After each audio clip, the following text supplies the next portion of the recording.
देखो, इसे देखो। अरे काय की बड़ी पंडिताइन बन रही है। उस रात ने उनके जीवन में भक्ति का एक नया अध्याय जोड़ दिया। सभी से जय जिनेन। तो भाइयों और बहनों, लीजिए प्रस्तुत है टिकेत नगर की इस धरा पर अकलंक निकलंक देव का वह नाटक, जिसमें जिनेंद्र देव की भक्ति से समुचित देश को प्रकाशवान किया है। तो लीजिए प्रस्तुत है नाटक वीर अकलंक निकलंक।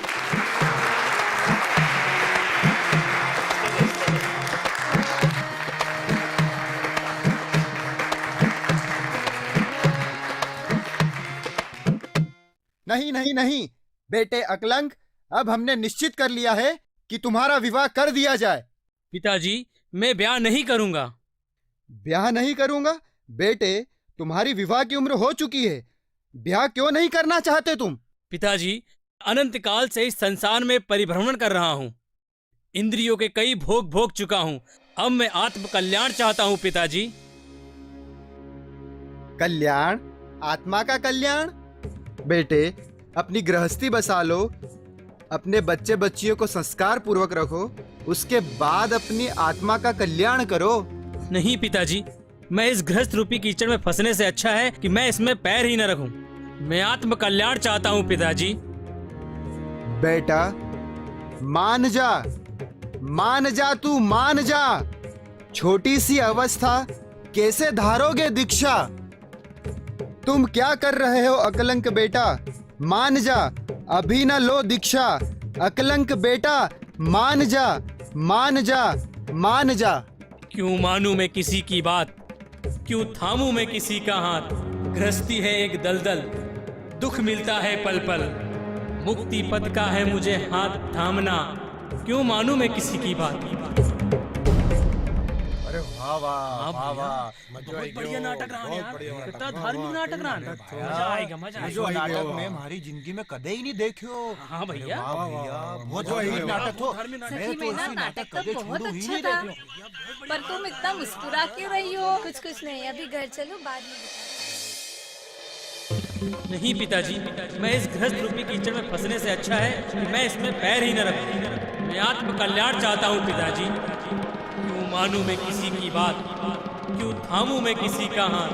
गृहस्थी है एक दलदल, दुख मिलता है पल पल। मुक्ति पद का है मुझे हाथ थामना, क्यों मानूं मैं किसी की बात, क्यों थामूं मैं किसी का हाथ?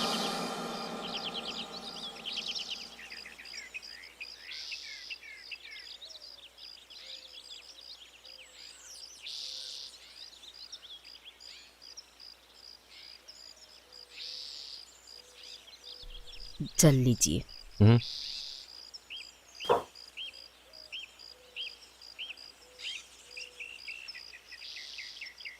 काम खत्म नहीं हुआ अभी तक? हाँ, थोड़ा बाकी है, होने ही वाला है। क्या सोचा आपने? किस बारे में? हमारी बिटिया बड़ी हो गई है, विवाह योग्य हो गई है। जल्दी से उसके लिए योग्य वर ढूंढकर हाथ पीले कर दीजिए। अरे हाँ, ये तुमने बिल्कुल ठीक कहा। मैं कल से ही उसके लिए कोई योग्य वर ढूंढना शुरू कर देता हूं। सचमुच ये बात मेरे दिमाग में आई कैसे नहीं? समय निकलते देर कहाँ लगती है जी। बच्चियां तो देखते देखते बड़ी हो जाती है, नहीं? माँ, पिताजी, क्या हुआ? आप इतने चिंतित नजर आ रहे हैं। चिंता की कोई बात नहीं बिटिया, हम तो सोच रहे थे कि तुम्हारा विवाह कर दें। क्या विवाह? मेरा विवाह? माताजी, मुझे विवाह नहीं करना।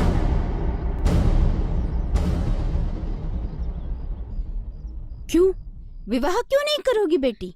माँ, मैंने तो आजीवन ब्रह्मचर्य व्रत अपनाया है। क्या कहा? आजीवन ब्रह्मचर्य व्रत?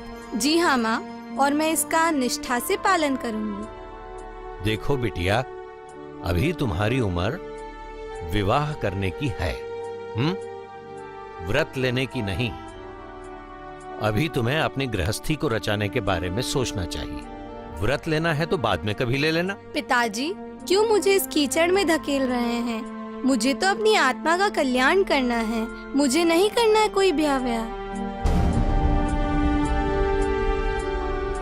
तुम चिंता मत करो, नादान है, उम्र के साथ साथ समझ जाएगी।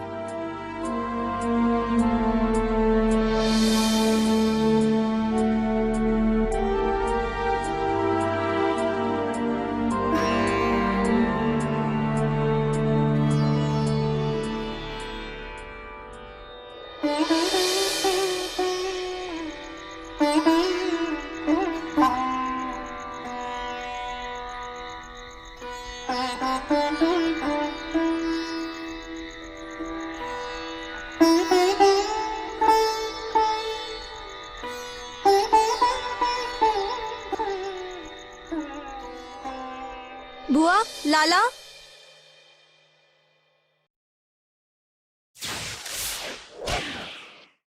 क्या हुआ बेटी, क्या हुआ? मैंने एक बहुत सुंदर स्वप्न देखा। मैंने देखा कि मैं हाथों में अष्टदव्य की थाली लिए, श्वेत वस्त्र पहने रात्रि में मंदिर जा रही थी और मैं बढ़ती थी, चंदा भी बढ़ता था। इसका क्या मतलब है माँ? जाएगी, ये नहीं रुकेगी, जाएगी। गुरुवर देश भूषण जी आए, मैं नमोस्तु महाराज जी। सधर्म वृद्धिरस्तु। कहो बेटी, क्या कहना चाहती हो?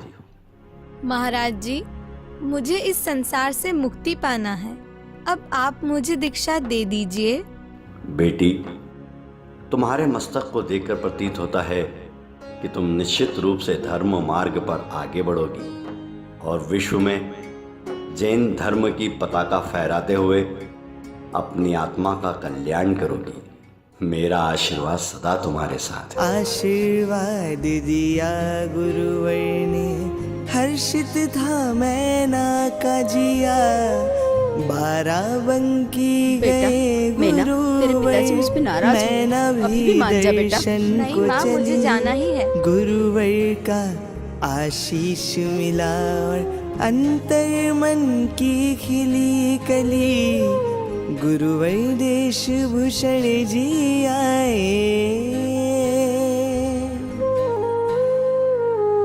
आप मुझे आशीर्वाद तो दीजिए।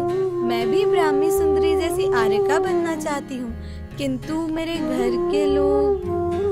जिद करके रुक गई थी मैना, परिजन विनती कर हारे। गुरु के सम्मुख किया केशिलोच, चकित रह गए थे सारे।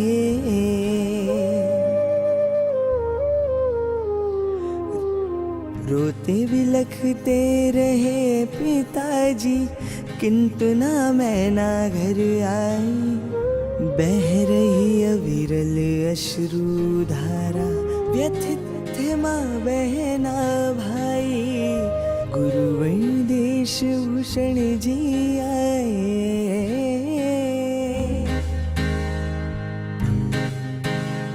वीर की भांति चरण बढ़े थे, नाम वीरमती था पाया।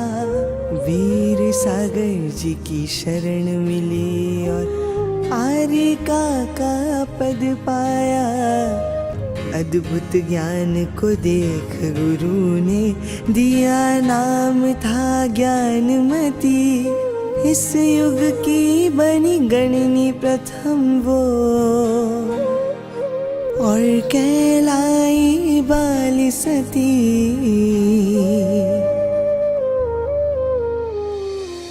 ये कौन है?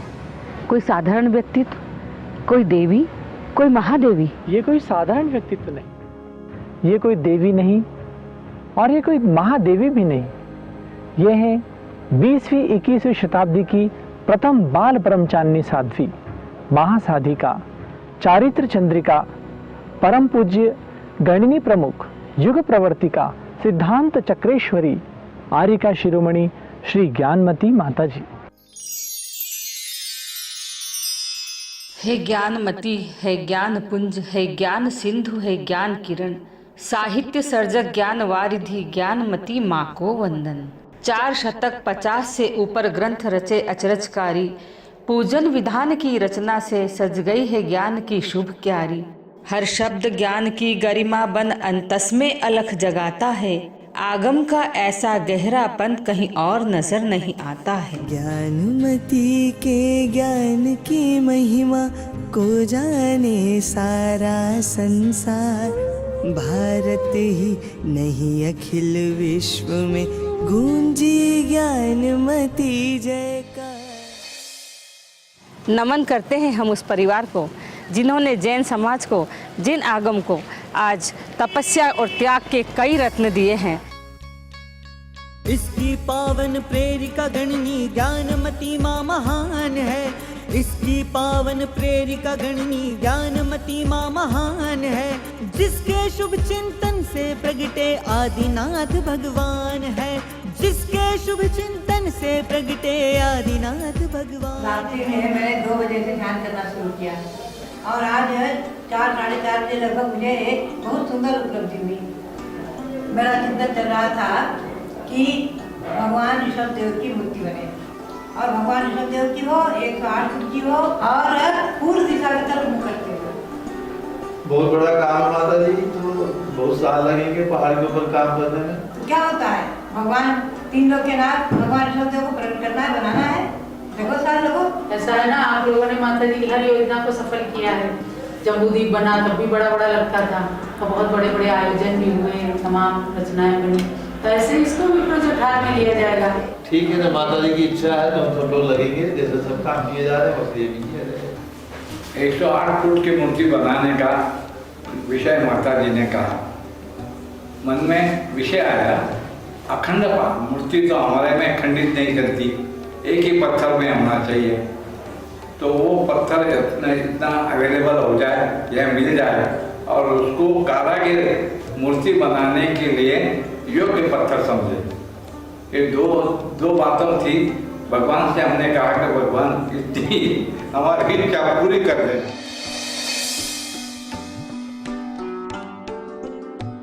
जैन धर्म के पुराणों के अनुसार मूर्ति निर्माण की परंपरा प्राचीन काल से हजारों साल चली आ रही है। इस परंपरा के अंदर जो अंतिम तीर्थंकर भगवान महावीर हुए हैं, जिनको जन्म लिया लगभग 2600 वर्ष हुए हैं। क्योंकि ये पंचम काल के अंदर, कलयुग के अंदर और 21वीं शताब्दी के अंदर ऐसा महान प्रथम कार्य है कि अब तक सदियों में कभी सुना ही नहीं गया कि एक अखंड पाषाण में इतनी बड़ी मूर्ति बनी हो। तो इसका साकार होना हम सब के लिए भी गौरव की बात है कि हम आज इस काल में जन्मे। सबसे बड़ी बात है कि ऐसे युग में हम जन्मे हैं जब तिल तिल इंच इंच उठती और बनती हुई इस प्रतिमा को हमने देखा है, इसके हम साक्षी बने हैं और देख करके ऐसा लगता है ये देवों पुनीत कार्य, किसी मनुष्य के बस का नहीं। ये मूर्ति विश्व की सबसे बड़ी मूर्ति है और उनके परिवार से होने से मुझे भी इस कार्य में शुरुआत से जुड़ने का मौका मिला।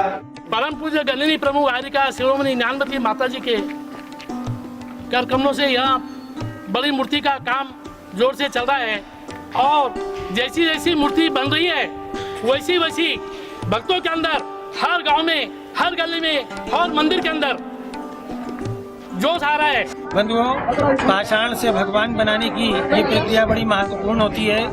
गणनी प्रमुख श्री ज्ञानमती माता जी जो आज सरस्वती की प्रतिमूर्ति हैं, उनके लिए कई जन्मों में कई जन्म लेकर के इस पृथ्वी पर आऊं और उनके गुणगान करूं तो वो कम है। मूर्ति का काम आपके अंतिम चरण में चल रहा है। आप बताइए, हमको मूर्ति बहुत जल्दी चाहिए क्योंकि आज दिसंबर का महीना चल रहा है और 31 दिसंबर तक मूर्ति हमको तैयार चाहिए। मम्मी जी थोड़ा मुश्किल है लेकिन फिर भी हम कोशिश कर रहे हैं। दिसंबर 30-31 तक ये मूर्ति पूरा तैयार हो जाएगी, ऐसा अपना चतराराम जो मूर्ति का कलाकार है उसने बोल दिया है। मैं कोई हालत में मूर्ति बना के दूंगा। हम लोग उनके साथ काम कर रहे हैं, सब लोग एक साथ जुड़ के काम कर रहे हैं, रात दिन काम कर रहे हैं। तो हमारा उम्मीद है कि पूरे काम 31 दिसंबर तक हो जाएगा। न भूतो न भविष्यति और जैन धर्म के आन बान शान, ऐसा कार्य हमें एक वरदान के रूप में माता जी ने दिया और जिसकी फलस्वरूप आज वर्ल्ड में 8वां अजूबा और वर्तमान का पहला अजूबा साकार हुआ।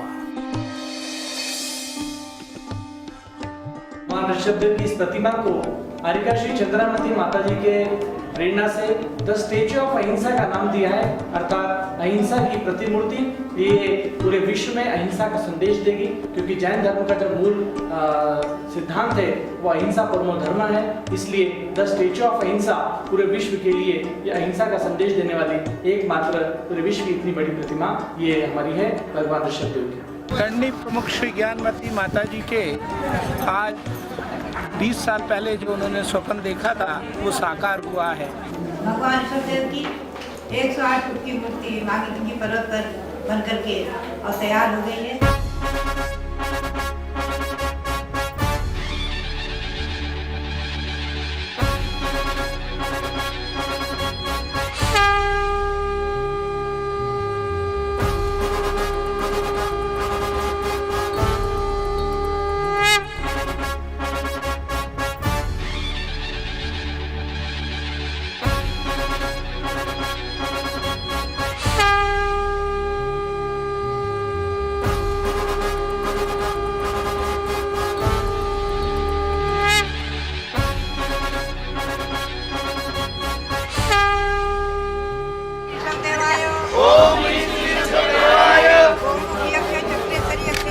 नमः।